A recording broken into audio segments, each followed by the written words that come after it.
من آیات اللہ والحکمہ۔ اللہ تعالیٰ امہات المؤمنین کو مخاطب کر کے فرماتا ہے تم وذکرنا یاد کرو اور اس کا مذاکرہ کرو، کس چیز کا؟ ما یتلی فی بیوتکن من آیات اللہ، جو تمہارے گھروں میں قرآن پڑھا جاتا ہے اس کو یاد کرو، ایک دوسرے کو سنو، اس کا تدارس کرو، اس کا دراسہ کرو، سیکھو اور سکھاؤ۔ اور وذکرنا یہ امر کا صیغہ ہے، اللہ تعالیٰ حکماً فرما رہے ہیں کہ تمہارے گھروں کے اندر قرآن کی تعلیم جو ہے یہ اس کا دراسہ ہونا چاہیے، اس کا تعلیم و تعلم کا سلسلہ تمہارے گھروں کے اندر قائم ہونا چاہیے۔ اور ساتھ ہی فرمایا والحکمہ، اور جو حکمت کی باتیں، حکمت سے مراد جیسا کہ امام شافعی رحمہ اللہ فرماتے ہیں یہاں حکمت سے مراد سنت ہے، کہ جو احادیث اور سنت تمہارے گھروں کے اندر موجود ہے اس کو بھی تم پڑھو اور پڑھاؤ اور سیکھو اور سکھاؤ۔ تو یہ ماحول ہے سلف صالحین اور امہات المؤمنین کے گھروں کا۔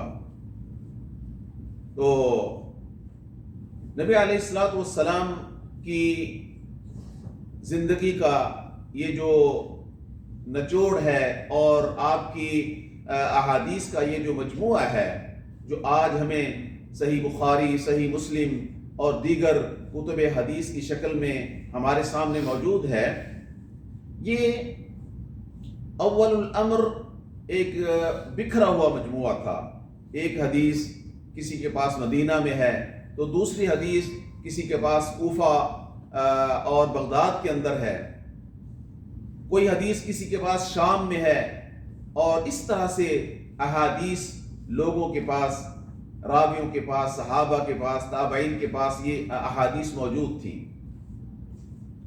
تو بھلا ہو محدثین کرام کا، اور اللہ ان کو جزائے خیر عطا فرمائے کہ انہوں نے اپنا مال، اپنا وقت اور اپنی بدنی صلاحیتیں صرف کر کے اس علم کو محفوظ شکل میں ہمارے سامنے پیش کیا، اور آج ہم بڑی آسانی کے ساتھ ایک کتاب کھولتے ہیں، اس میں ہم ایک ہی جگہ پر ہزاروں حدیثیں جمع شدہ ہمیں مل جاتی ہیں۔ محدثین کرام نے سنت کے تدوین کے لیے، اس کو جمع کرنے کے لیے اور محفوظ شکل میں ہم تک پہنچانے کے لیے بے شمار قربانیاں پیش کی ہیں۔ امام بخاری رحمہ اللہ حضرت جابر بن عبداللہ کے تعلق سے بیان کرتے ہیں کہ جابر بن عبداللہ مدینہ میں تھے، ان کو پتہ چلا کہ شام میں ایک شخص ہے صحابی رسول، اس کے پاس ایک حدیث ہے جو انہوں نے نبی علیہ الصلوۃ والسلام سے سنی ہے اور میں نے نہیں سنی۔ تو انہوں نے یہ عزم کیا کہ وہ حدیث میں نبی علیہ الصلوۃ والسلام کی جو ان کے پاس ہے وہ اس کو حاصل کرنا چاہتا ہوں۔ اس کے لیے انہوں نے ایک اونٹ خریدا اور پھر اس کو سفر کے لیے تیار کیا۔ ایک مہینہ سفر طے کر کے وہ شام پہنچتے ہیں۔ شام میں جا کر ان کی ملاقات حضرت عبداللہ ابن انیس صحابی رسول سے ہوتی ہے، ان سے وہ حدیث اخذ کرتے ہیں جو انہوں نے نبی علیہ الصلوۃ والسلام سے مباشرتاً سنی تھی، اور ساتھ ہی یہ کہتے ہیں مجھے اس بات کا اندیشہ تھا کہ یا آپ فوت ہو جائیں یا میں فوت ہو جاؤں اور یہ حدیث نبی علیہ الصلوۃ والسلام کی میں سن نہ پاؤں، اس لیے میں نے اس بات کا اہتمام کیا ہے کہ میں اس حدیث کو حاصل کرنے کے لیے آپ کے ہاں پہنچا ہوں۔ اب دیکھیں ایک ایک حدیث کے لیے کس قدر اہتمام کیا جاتا تھا، اور اس کے لیے اپنا مال اپنا وقت خرچ کر کے حدیث رسول کو لیا جاتا۔ تابعی ہیں ابو العالیہ رحمہ اللہ تعالی، یہ کہتے ہیں کہ ہم بصرہ میں تھے، تو بصرہ میں ہمارے پاس مدینہ سے کچھ لوگ آئے انہوں نے آ کر ہمیں نبی صلی اللہ علیہ وسلم کی احادیث سنائی. تو جب ہم نے وہ احادیث لے لی، وہ احادیث ہم تک پہنچ گئی، تو پھر ہم نے یہ ارادہ کیا کہ ہم مدینہ کا سفر کرتے ہیں، مدینہ میں جا کر یہی حدیثیں ہم بالمباشر صحابہ کی زبان سے سنتے ہیں.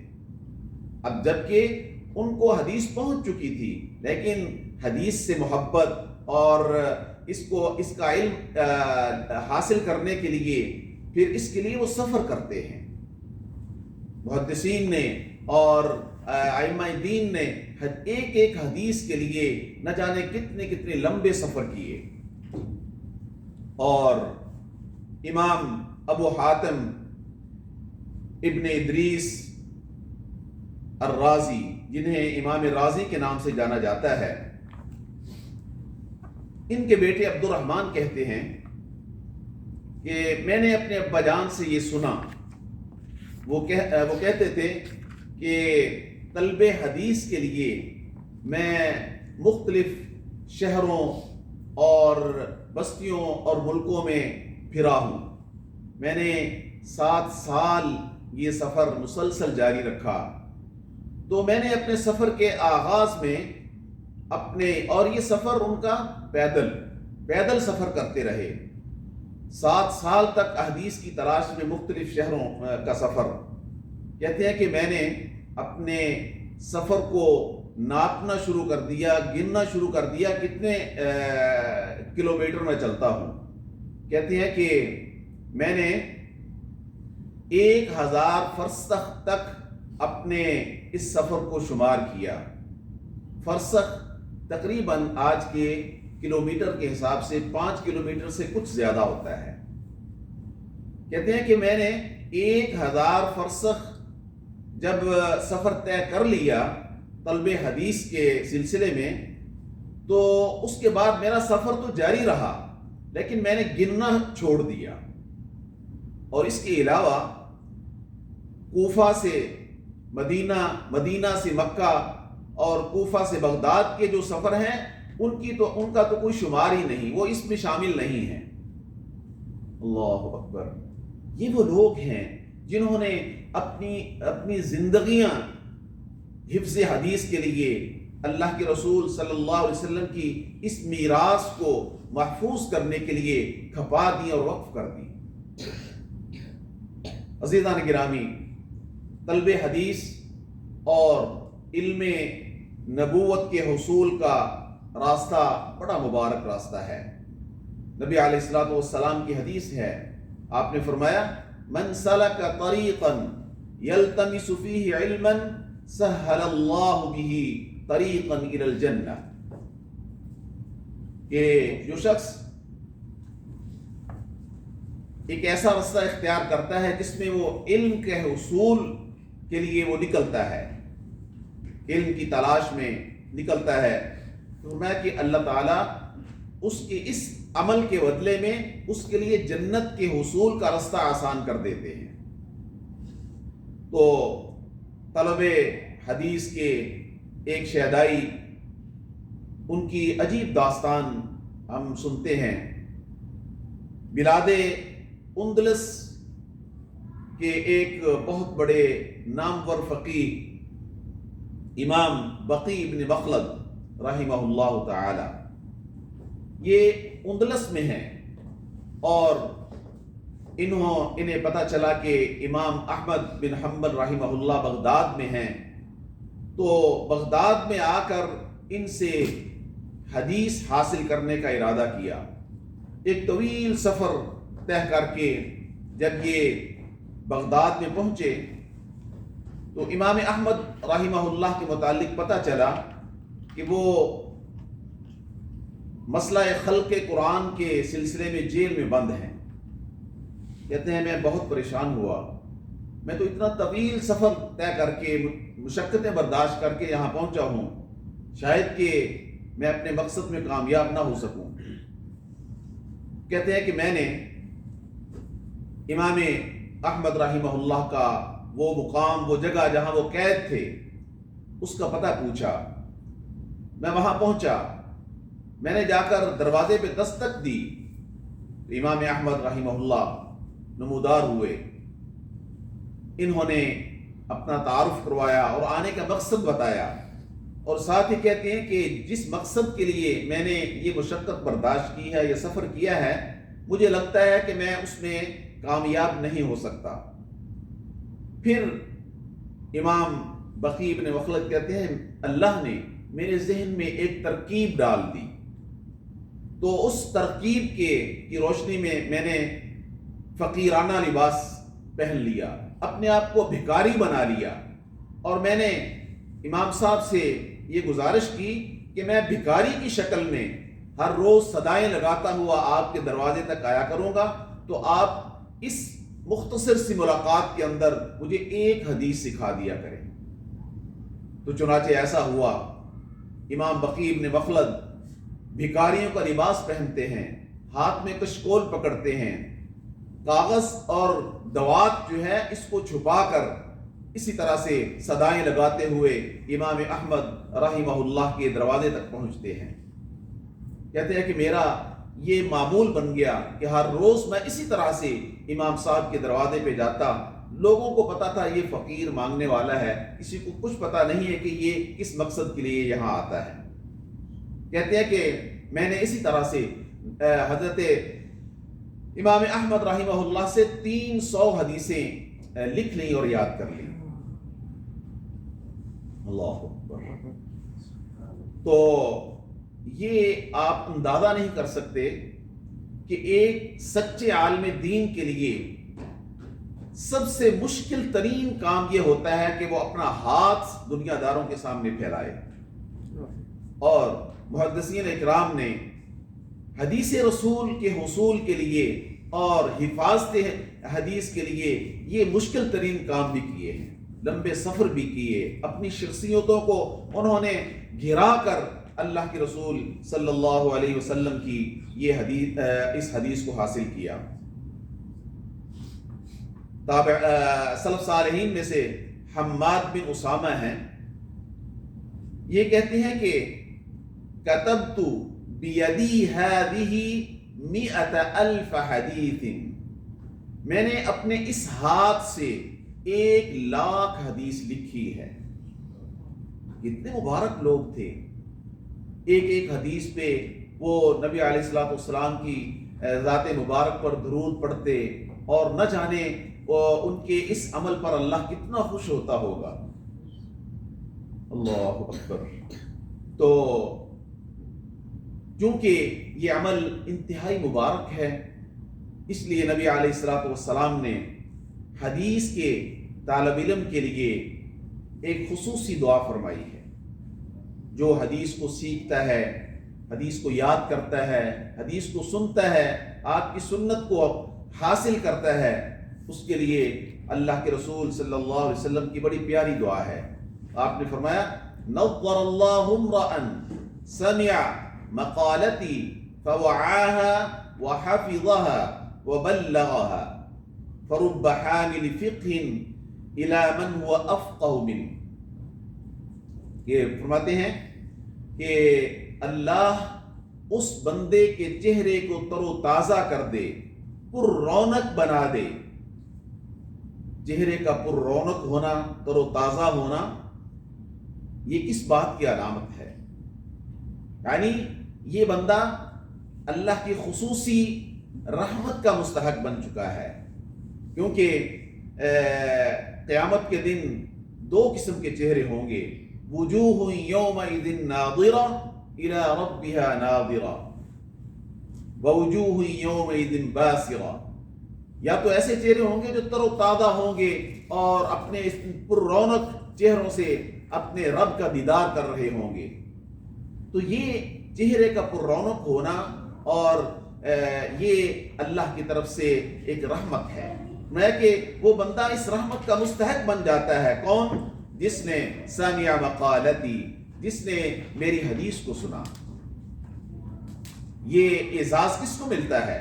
میں کہ جس نے میری حدیث کو سنا، فوعاها، اس کو یاد کیا، وحفظها، اس کو یاد کیا، اس کو سمجھا، وبلغها، وہ اس حدیث کو حاصل کر کے سمجھ کر یاد کر کے آگے دوسروں تک بھی پہنچاتا ہے، اس کے متعلق فرمایا اللہ اس کے چہرے کو تر و تازہ کر دے، اور فرمایا فَرُبَّ حَامِلِ فِقْهٍ إِلَى مَنْ هُوَ أَفْقَهُ مِنْهُ۔ بس اوقات ایسا ہوتا ہے کہ انسان ایک حدیث یاد کرتا ہے، وہ ایک ہی حدیث یاد کر سکتا ہے اور وہ دوسرے کو پہنچاتا ہے، دوسرے کے پاس اس سے زیادہ صلاحیت ہوتی ہے، یعنی کہ اس نے تو صرف ایک بندے تک پہنچائی ہے، لیکن دوسرے بندے کے پاس جس کو اس نے حدیث سنائی ہے اس کے پاس زیادہ صلاحیت ہے، وہ زیادہ لوگوں تک اس کو پہنچا سکتا ہے۔ تو گویا اس نے یہ خیر کثیر اور ایک صدقہ جاریہ کی بنیاد رکھ دی ہے۔ نہ جانے یہ حدیث کب تک اور کہاں تک اور کن کن لوگوں تک پہنچے گی، یہ سب کے لیے صدقہ جاریہ ہے۔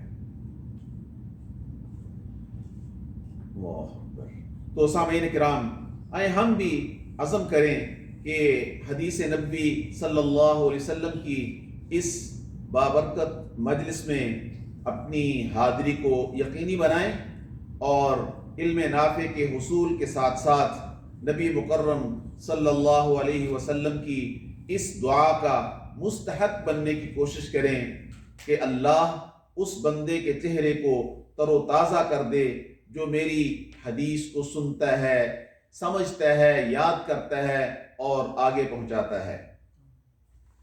تو فہم حدیث کے اس پروگرام میں ہم جس کتاب سے احادیث پڑھیں گے وہ کتاب عظیم محدث حافظ ابن حجر عسقلانی رحمہ اللہ کی شہرہ آفاق کتاب بلوغ المرام کا آخری چیپٹر ہے، جو کتاب الجامع کے نام سے اپنی الگ شناخت رکھتا ہے۔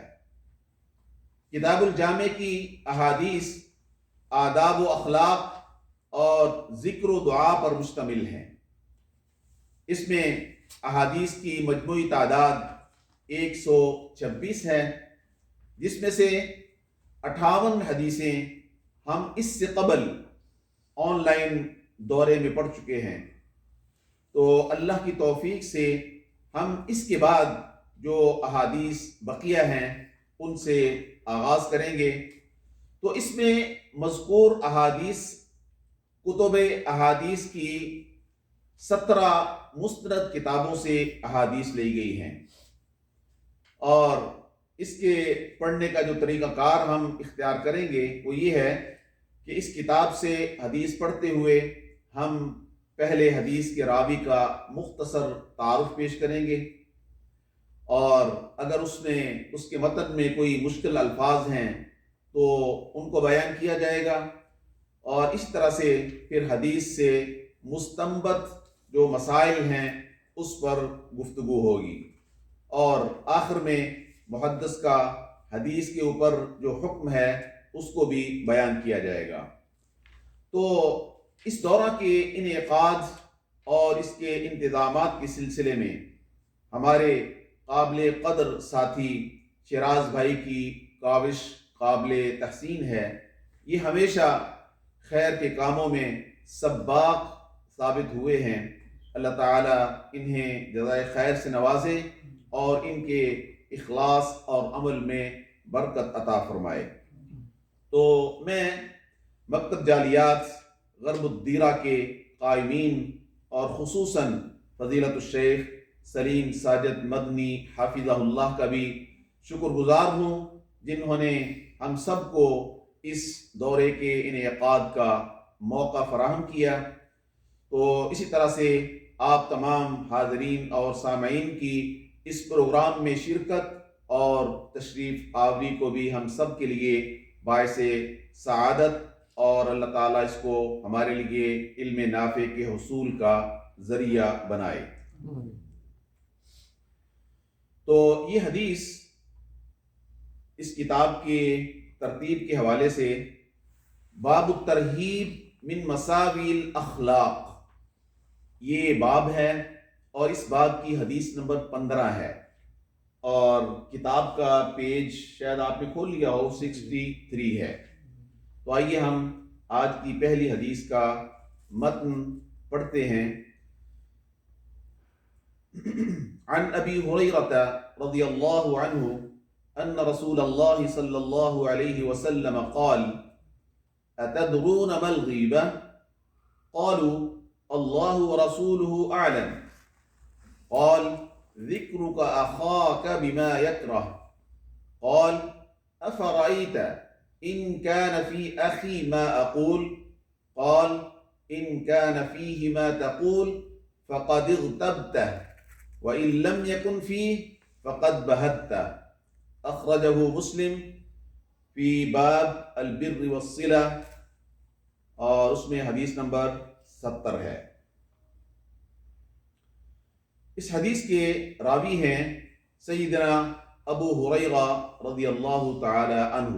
ابو ہریرہ جن کے نام کے متعلق متعدد اقوال ہیں، لیکن راجح قول کے مطابق ان کا نام عبد الرحمن بن صخر ہے۔ دوسی ہیں، قبیلہ دوس سے ان کا تعلق ہے اور یمنی ہیں۔ یہ یمن کا قبیلہ ہے، قبیلہ دوس۔ تو یہ یتیم تھے، بڑے امام، فقیہ اور سید الحفاظ ہیں۔ ان کے اسلام کے متعلق مشہور تو یہ ہے کہ یہ ان کا اسلام متأخر ہے، یعنی کہ 7 ہجری میں یہ مدینہ آئے تھے۔ اس وقت نبی علیہ الصلوۃ والسلام خیبر کی طرف تشریف لے گئے تھے جنگ خیبر کے لیے، تو یہ مدینہ آئے، آپ مدینہ میں نہیں تھے، تو پھر یہ خیبر تک آپ کی خدمت میں پہنچ گئے۔ لیکن مشہور یہ ہے کہ یہ 6 یا 7 ہجری میں مسلمان ہوئے ہیں، لیکن محققین نے اس پر گفتگو کی ہے۔ ان کا کہنا ہے کہ یہ ان کی ملاقات کا وقت تھا، 7 ہجری ان کی نبی علیہ الصلوۃ والسلام کی ملاقات ہوئی ہے، لیکن ان کا اسلام جو ہے یہ ہجرت سے پہلے کا ہے۔ کہ قبیلہ دوس کے ایک سرکردہ صحابی رسول ہیں الطفیل بن عمر الدوسی، یہ ہجرت سے پہلے مکہ میں نبی علیہ الصلوۃ والسلام کی خدمت میں حاضر ہوئے اور وہاں آ کر انہوں نے اسلام قبول کیا تھا۔ تو پھر وہاں سے اسلام قبول کرنے کے بعد یہ یمن واپس آ گئے، تو انہوں نے اپنی قبیلے میں دعوت پیش کی، لیکن قبیلے کے لوگوں میں کسی نے بھی اس کی رغبت نہیں کی۔ ابو ہریرہ رضی اللہ تعالیٰ عنہ ان کی دعوت پر مسلمان ہو گئے، لیکن ان کی ملاقات جو ہے یہ کئی سال کے بعد جا کر خیبر میں نبی علیہ الصلوۃ والسلام سے ہوئی ہے۔ تو یہ ان کی کنیت ہے ابو ہریرہ۔ اس کی وجہ اہل علم نے بیان کی ہے کہ ان کو صحرا سے کہیں سے کوئی بلی مل گئی، تو وہ بلی کو انہوں نے پکڑ لیا اور اپنے پاس رکھنا شروع کر دیا، تو بلی کو اٹھاتے تھے، اس تعلق سے ان کا جو کنیت ہے وہ ابو ہریرہ پڑ گیا۔ تو انہوں نے نبی علیہ الصلوۃ والسلام سے انتہائی مختصر وقت میں علم کا ایک بڑا ذخیرہ حاصل کیا، اور بڑا ہی بابرکت علم تھا ان کا۔ نبی علیہ الصلوۃ والسلام سے بھی علم حاصل کیا، اور ان کا صحابہ سے بھی انہوں نے بہت سا علم سیکھا۔ تو پھر آگے ان سے علم حاصل کرنے والے ان کی بھی ایک لمبی لسٹ ہے، بہت زیادہ تعداد ہے۔ خلق کثیر نے، صحابہ و تابعین نے ان سے علم حاصل کیا۔ امام بخاری رحمہ اللہ فرماتے ہیں کہ 800 تابعین ان کے شاگرد ہیں، اور یہ سب سے زیادہ احادیث روایت کرنے والے ہیں نبی علیہ الصلوۃ والسلام سے۔ ان کی روایت کردہ احادیث کی تعداد 5374 بیان کی جاتی ہے۔ یہ وہ تعداد ہے جو انہوں نے نبی صلی اللہ علیہ وسلم سے بالمباشر احادیث کو سنا اور پھر ان کو آگے بیان کیا۔ ان کے اولاد کے متعلق بتایا جاتا ہے کہ 3 بیٹے اور 1 بیٹی تھی۔ ان کے لیے نبی صلی اللہ علیہ وسلم نے ایک خصوصی دعا فرمائی تھی۔ ایک دن اللہ کے رسول صلی اللہ علیہ وسلم کی خدمت میں حاضر ہوئے، عرض کرتے ہیں یا رسول اللہ اسمع منک حدیثا فانساہ او لا احفظها۔ تو اللہ کے رسول، میں آپ سے